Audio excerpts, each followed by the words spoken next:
Hello अस्सलाम वालेकुम guys. आज मैं बनाऊंगी हलीम।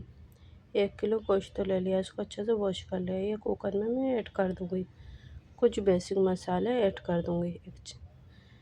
एक चम्मच लाल मिर्च पाउडर है, 1 चम्मच धनिया पाउडर, 1 चम्मच नमक है, 2 चम्मच हल्दी पाउडर है। ये सब ऐड कर दूंगी।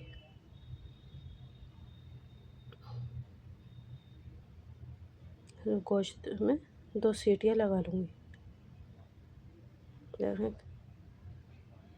कितना अच्छे से भुन चुका है।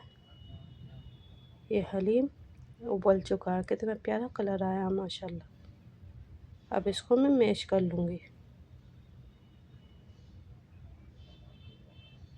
ये दाल और चावल की खिचड़ी है, इसको अच्छे से मिक्स कर लूँगी। मिक्स कर लूँगी ना। हलीम अच्छे से मैश हो चुका है।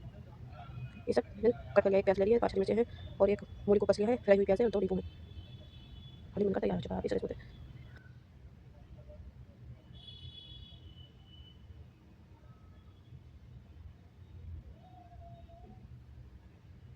एक